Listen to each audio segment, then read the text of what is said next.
শুভেচ্ছা সহ আমন্ত্রণ জানাচ্ছি দেশের এবং দেশের বাইরের সকল দর্শক শ্রোতাকে বাংলা ভিউরাতের সংবাদে।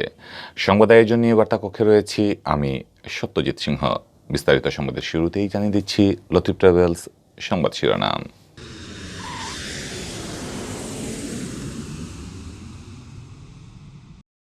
গণতন্ত্র, সুশাসন, সন্ত্রাসবাদ ও দুর্নীতিসহ নানা ইস্যুতে বিভিন্ন দেশকে চাপে রাখতে চায় যুক্তরাষ্ট্র। এটা তাদের রাজনীতি, দাবি পররাষ্ট্রমন্ত্রীর।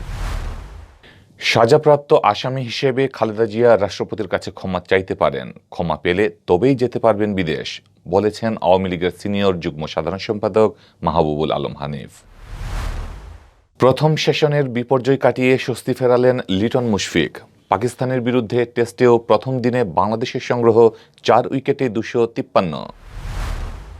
সিলেট সহ দেশের বিভিন্ন স্থানে ভূকম্পন অনুভূত। রিক্টার স্কেলে মাত্রা ছিল 5.8। উৎপত্তিস্থল মিয়ানমার ভারত সীমান্তে। দেশে কমেছে করোনায় মৃত্যু ও আক্রান্ত শনাক্ত। 3 জনের প্রাণহানির দিনে শনাক্ত 239। দেখছিলেন লতিফ ট্রাভেলসের সংবাদ শিরোনাম, এবারে বিস্তারিত। যুক্তরাষ্ট্র সবসময় নানা ইস্যুতে বিভিন্ন দেশকে চাপে রাখতে চায় বলে মন্তব্য করেছেন পররাষ্ট্রমন্ত্রী doctor A K Abdul Momen MP. তারা কখনো গণতন্ত্রের কথা বলে, আবার কখনো সুশাসন, সন্ত্রাসবাদ ও দুর্নীতির কথা বলে, এরকম চাপ সৃষ্টি করে। এটা তাদের একটি রাজনীতি। শুক্রবার সকালে সিলেট এমএজি ওসমানী আন্তর্জাতিক বিমানবন্দরে নির্মাণাধীন কার্গো টার্মিনাল পরিদর্শন শেষে সাংবাদিকদের এক প্রশ্নের জবাবে তিনি এমন মন্তব্য করেন। যুক্তরাষ্ট্রের গণতন্ত্র সম্মেলনে দাওয়াত না পাওয়ার কারণ প্রসঙ্গে সাংবাদিকদের প্রশ্নের জবাবে পররাষ্ট্রমন্ত্রী আরও বলেন, কে দাওয়াত দিল আর না দিল তাতে কিছু আসে যায় না। আমাদের গণতন্ত্র আমাদেরকেই ঠিক করতে হবে, এটা অন্য কেউ করে দিবে না। মন্ত্রী বলেন, যুক্তরাষ্ট্রের দাওয়াত না দেওয়া নিয়ে এত চিন্তা কেন? দুনিয়া জুড়ে তো শত শত সম্মেলন হচ্ছে। বাইডেন প্রশাসন অনেক কষ্ট করে এটা আয়োজন করেছেন, তারা নিজেও অনেক ঝামেলায় আছে। এরকম একটি পরিপক্ক গণতান্ত্রিক দেশেও ঝামেলা হয়, সেদিক দিয়ে আমরা খুব ভালো আছি। আর গণতন্ত্র অন্য কেউ শিখাবে না, দেশের লোকজনই শেখায়। মন্ত্রী বললেন, বাংলাদেশে অনেক বছর ধরে স্থিতিশীল গণতন্ত্র আছে। সব দেশেই ব্যত্যয় আছে, দুর্বলতা আছে। সব বিষয় সামনে নিয়ে দিনে দিনে যাতে ভালো করতে পারি তা আমাদেরই ঠিক করতে হবে। অন্যের ফরমায়েশে গণতন্ত্র হয় না। আমরা আমাদের গণতন্ত্র শক্তিশালী করব। কে দাওয়াত দিল আর না দিল তা নিয়ে দুশ্চিন্তা কেন? বরং আমাদের চিন্তা করা উচিত আগামী নির্বাচনে যাতে একটি লোকও মারা না যায়। কোথাও কোনো বিচ্যুতি থাকলে তার সমাধান করার চেষ্টা করব। পররাষ্ট্রমন্ত্রী বলেন, এদেশে একসময় গণতন্ত্র ছিল না, দেশের মানুষই গণতন্ত্র এনেছে। আমেরিকার গণতন্ত্রের নমুনা তো দেখেছি। গণতন্ত্র সম্মেলনে কোন কোন দেশকে দাওয়াত দিয়েছে তাও দেখেছি। কাকে দাওয়াতে দিবে এটাও তাদের বিষয়। এদেশের একসময় গণতন্ত্র ছিল না, এই দেশের লোকে আবার গণতন্ত্র ফিরিয়ে এনেছে। আর আগামীতে এই গণতন্ত্রকে আরো পরিপক্কতা অর্জনের জন্য আমরাই চেষ্টা করবো, অন্য কেউ করতে পারবে না। হ্যাঁ, আর আমেরিকার দেখলেনই তো গণতন্ত্রের নমুনা দেখেছেন। সুতরাং আর কারা কারা দাওয়াত দিয়েছে সেটাও দেখতেছেন। এক এক দেশকে আপনার প্রেসারে রাখতে চায়, কখনো গণতন্ত্রের কথা বলে, কখনো গুড গভর্নেন্সের কথা বলে, কখনো টেরোরিজমের কথা বলে। সকালে 9টার দিকে একদিনের সফরে সিলেটে পৌঁছান পররাষ্ট্রমন্ত্রী doctor A K Abdul Momen MP. বিমানবন্দরে নেমেই নির্মাণাধীন নতুন কার্গো টার্মিনাল ঘুরে দেখেন তিনি। এ সময় তিনি আরও বলেন, সিলেট ওসমানী আন্তর্জাতিক বিমানবন্দরের অনেক উন্নয়ন কাজ হচ্ছে। এই বিমানবন্দরে শুধু সিলেটের মানুষ নয়, ভারতের 7 সিস্টারের লোকজন এই বিমানবন্দর ব্যবহার করতে পারবে। এই বিমানবন্দর এই অঞ্চলের আকাশপথের যাত্রীদের একটি হাব হবে। এখন সিলেট থেকে 2টি দেশে সরাসরি ফ্লাইট যাচ্ছে, আগামীতে সরাসরি আরও অনেক ফ্লাইট বাড়বে। কার্গো টার্মিনালের কাজ শেষ হলে এখান থেকে সিলেটের ব্যবসায়ীরা বিভিন্ন দেশে পণ্য রপ্তানি করতে পারবেন। সিলেটের অনেক কৃষিপণ্য বিদেশে রপ্তানির সুযোগ সৃষ্টি হবে। এয়ারপোর্ট আমরা অনেক বড় করতেছি, উদ্দেশ্য শুধু সিলেটের লোকরাই বিদেশ যাবে এমন না। আমরা চাই এইটাই এন্টায়ার এরিয়া, এই 7 সিস্টারের লোকেরা, আমার করিমগঞ্জ, আপনার শ্রীলং, এদের লোকরা এখানে এসে আপনি এটা ব্যবহার, it should be a hub. এখান থেকে আমরা একাধিক 8টা হবে বোর্ডিং ব্রিজ, বোর্ডিং বা 8টা বোর্ডিং ব্রিজ হবে। তো তখন এইখান থেকে ডাইরেক্ট ফ্লাইট যাবে। আমরা ইতিমধ্যে তো 2 জায়গায় ডাইরেক্ট যাচ্ছি, লন্ডনে আর ম্যানচেস্টার। পরিদর্শনকালে পররাষ্ট্রমন্ত্রীর সাথে উপস্থিত ছিলেন সিলেট জেলা আওয়ামী লীগের ভারপ্রাপ্ত সভাপতি শফিকুর রহমান চৌধুরী, মহানগর আওয়ামী লীগের সভাপতি বীর মুক্তিযোদ্ধা মাসুক উদ্দিন আহমদ, সাধারণ সম্পাদক জাকির হোসেন, যুগ্ম সাধারণ সম্পাদক আজাদুর রহমান আজাদ সহ দলীয় নেতাকর্মীরা। আওয়ামী লীগের সিনিয়র যুগ্ম সাধারণ সম্পাদক মাহবুবুল আলম হানিফ বলেছেন, খালেদা জিয়া একজন সাজাপ্রাপ্ত আসামি। সেই হিসেবে তিনি রাষ্ট্রপতির কাছে ক্ষমা চাইতে পারেন। রাষ্ট্রপতি তাকে ক্ষমা করে দিলেই তো তিনি বিদেশে যেতে পারেন।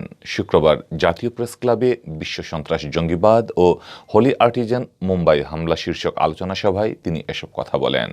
বাংলাদেশ অনলাইন অ্যাক্টিভিস্ট ফোরামে সভার আয়োজন করে। হানিফ বলেন, বিএনপি নিজেই এ নিয়ে রাজনীতি ও স্ট্যান্ডবাজি করছে। খালেদা জিয়ার সুস্থতার চেয়ে তাদের কাছে রাজনীতি বড়। সেজন্য খালেদা জিয়ার চিকিৎসার ক্ষেত্রে সবচেয়ে বড় বাধা বিএনপি। মাহবুবুল আলম হানিফ বলেন, 1975 সালে জাতির পিতাকে হত্যার মধ্য দিয়েই দেশে জঙ্গিবাদের উত্থান হয়েছিল। আমরা অসাম্প্রদায়িক চেতনা নিয়েই মুক্তিযুদ্ধ করেছিলাম। মহান স্বাধীনতার ওপর আঘাত মুক্তিযুদ্ধেরই পরেই আনা হয়। 75-এর বঙ্গবন্ধুকে হত্যার মধ্য দিয়েই এর চূড়ান্ত রূপ পায়। পরবর্তীতে যারা ক্ষমতায় আসে সেই অপশক্তিকেই তারা মাথাচাড়া দিয়ে ওঠার সাহস দিয়েছিল। জিয়াউর রহমান ক্ষমতায় এসে পাকিস্তানের দূষরদের গাড়িতে তারা বাংলাদেশের পতাকা তুলে দিয়েছিল। তিনি বলেন, জঙ্গিবাদ শুধু বাংলাদেশেই নয়, এটা বিশ্বব্যাপী। বাংলাদেশে জঙ্গিবাদের ধারাবাহিকতা আমরা দেখেছি। হোলি আর্টিজান হামলার মধ্য দিয়ে ধর্মীয় উগ্রবাদ থেকেই তারা এটা ঘটিয়েছিল। দিনের প্রথম সেশনটা পাকিস্তানি বোলারদের সামনে পাত্তাই পায়নি বাংলাদেশের টপ অর্ডার ব্যাটাররা। দলীয় 50-এর আগে সাজঘরে ফিরে যান প্রথম 4 ব্যাটসম্যান। সেখান থেকে দিন শেষে ঠিকও চওড়া হাসি বাংলাদেশের সমর্থকদের মুখে, যার মূল কারিগর মুশফিকুর রহিম ও লিটন কুমার দাস। জাতীয় দলের সাবেক ও বর্তমান উইকেট রক্ষকের ব্যাটে ভর করে দিন শেষে বাংলাদেশের সংগ্রহ 4 উইকেটে 253 রান। শেষ বিকেলে আলোক স্বল্পতার কারণে নির্ধারিত 90 ওভারের 5 ওভার আগেই দিনের খেলা শেষ ঘোষণা করেছেন আম্পায়াররা। মাত্র 16 ওভার 2 বলে 4 উইকেট পতনের পর 68.4 ওভারে আর উইকেট হারায়নি বাংলাদেশ। চট্টগ্রামের জহুর আহমেদ চৌধুরী স্টেডিয়ামে দিনের খেলা শেষ হওয়ার আগেই ক্যারিয়ারদের প্রথম সেঞ্চুরি তুলে নিয়েছেন লিটন।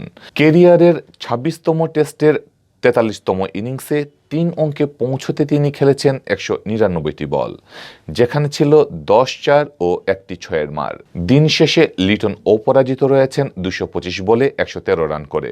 অন্যদিকে লিটনের 1 ওভার আগে উইকেটে যাওয়া মুশফিক অপেক্ষায় রয়েছেন ক্যারিয়ারের 8ম টেস্ট সেঞ্চুরির। তিনি 24তম 50 করে অপরাজিত রয়েছেন 82 রানে, যা করতে মুশফিক খেলেছেন 190 বল। তার ইনিংসে রয়েছে 10টি 4-এর মার। শুরু থেকে শেষ পর্যন্ত একাগ্রচিত্তে ব্যাটিং করেছেন মিস্টার ডিপেন্ডেবল। ইনিংসের 17তম ওভার থেকে জুটি বেঁধে অবিচ্ছিন্ন 5ম উইকেটে 68.4 ওভারে লিটন মুশফিক যোগ করেছেন 204 রান। টেস্ট ক্রিকেটে 5ম উইকেটে বাংলাদেশের এটি চতুর্থ 200 রানের জুটি। চট্টগ্রামের জহুর আহমেদ চৌধুরী স্টেডিয়ামে এবারই প্রথম 5ম উইকেটে হল 200 রানের জুটি। সিলেট সহ দেশের বিভিন্ন স্থানে ভূকম্পন অনুভূত হয়েছে। শুক্রবার ভোর 5:45 দিকে এ ভূমিকম্প হয়।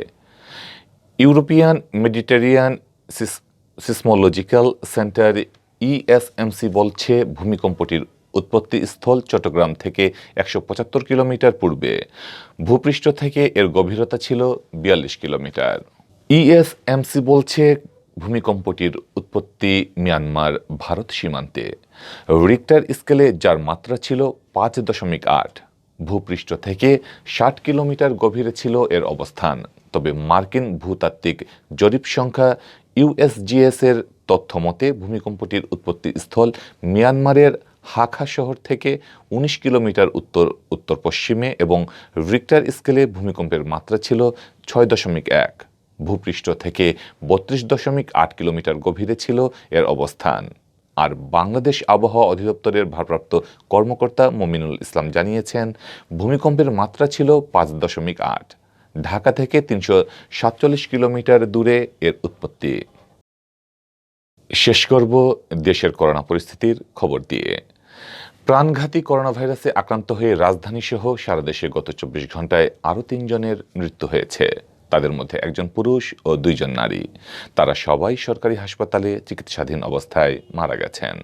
এ নিয়ে দেশে করোনায় মৃতের সংখ্যা বেড়ে দাঁড়ালো ২৭,৯৭৩ জনে। শুক্রবার স্বাস্থ্য অধিদপ্তরের করোনা পরিস্থিতি সংক্রান্ত নিয়মিত সংবাদ বিজ্ঞপ্তিতে এ তথ্য জানা গেছে। একই সময়ে আক্রান্ত হিসেবে নতুন করে শনাক্ত হয়েছেন ২৩৯ জন। এ নিয়ে দেশে করোনায় আক্রান্ত রোগীর সংখ্যা বেড়ে দাঁড়িয়েছে ১৫,৭৫,৪২৪ জনে। এতে আরও বলা হয়, গত ২৪ ঘন্টায় সরকারি বেসরকারি ৮৩৬টি ল্যাবরেটরিতে ১৬,৮৪৯টি নমুনা সংগ্রহ ও ১৬,৯১৬টি নমুনা পরীক্ষা করা হয়। এতে শনাক্ত হয় ২৩৯ জন। ২৪ ঘন্টায় শনাক্তের হার ১.৪১%। এ নিয়ে দেশে মোট নমুনা পরীক্ষার সংখ্যা দাঁড়িয়েছে ১,৮,১৮,৭৮৫ জন। এতে মোট শনাক্ত হয় ১৫,৭৫,৪২৪ জন রোগী।